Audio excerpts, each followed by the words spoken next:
Hello, once again. This is me, Leonard Wells, broadcasting as usual from Haslingden, just north of Manchester, here in the UK.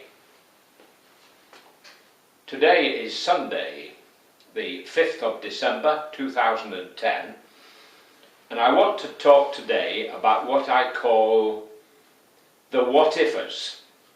What-ifers. You probably never heard of what-ifers, but if I talk to you about them, you will realise that there's a lot of them about.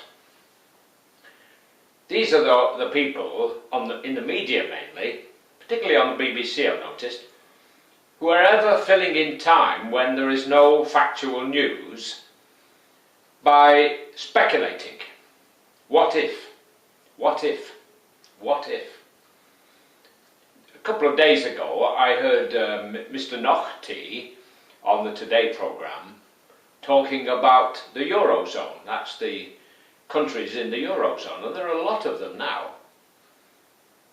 And he's saying to these two, what I call intellectual economists, what's the betting that the Eurozone will break up?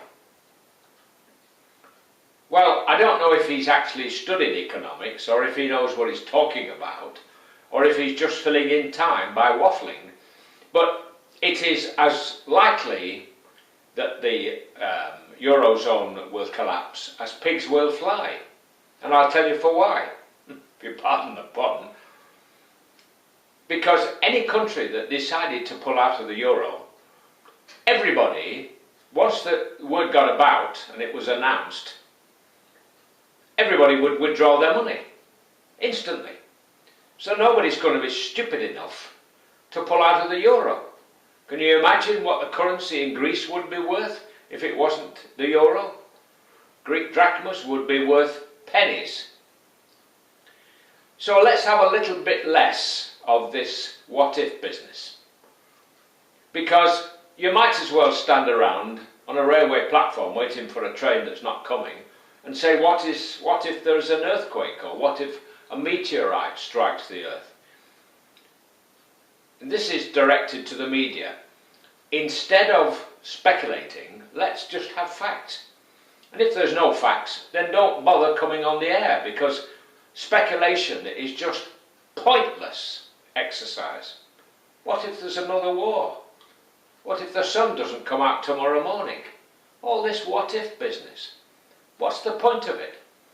Well, the point is, for most of these people in the media, that they've got to fill the space available. And most of them are very good at speculating. And if you think about it, all over the UK, in fact all over the world, there are people speculating with our money. Apparently, every day in London, over $2 trillion are traded. $2 trillion worth of currencies are traded in London every day. And there's an awful lot of people sitting behind a desk in a nice warm office speculating that the pound will go down by 3 o'clock. The gamblers, in other words, spivs, are sitting there with an eye shade over themselves. They're not earning what I call a decent living. They're not actually driving a bus or doing something useful. They're just plain silly beggars with our money. Now, if we were in the Euro, they wouldn't be able to do this. And we wouldn't have all this speculation if we were in the Euro. But we wouldn't join, we wouldn't play ball. At the end of the war, intelligent, honourable people in Europe decided that they'd had enough of war. For 2,000 years, we Europeans have been slaughtering ourselves by the millions in war after war after war. And Britain has been involved. First World War, Second World War, Korean War, Falklands War, Cold War, Afghanistan, Iraq. And we're getting a bit tired of having to pay for all these wars, which don't get us very far. I mean, what are we doing down in the Falklands, and what have we got troops in Germany for? And what are we doing with troops in Cyprus? Well, it's no good pretending we've got an empire. We're quite a poor people. But actually, it isn't right that we keep doing what the government calls punching above our weight. Why do we need to punch anybody? As I say, at the end of the Second World War, a lot of clever and intelligent and honourable people set about organising Europe so that there wouldn't be another war. We sent a representative to the first meetings, which were about the iron and steel community. And the guy laughed and walked out early because he said it would never work. Well, look at it now. A few years later, we were back there begging to be let in. But because of people in the Conservative Party, these people, these ostriches with their head in the sand, we wanted to join the golf club and play golf, but we wanted to bring our own size ball, different than everybody else's. So we wouldn't join the Euro and we won't join Schengen Agreement.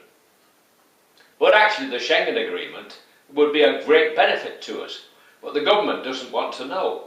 But we're really getting ourselves into our knickers in a real twist, because there's lots of things that would come to us if we were in Schengen.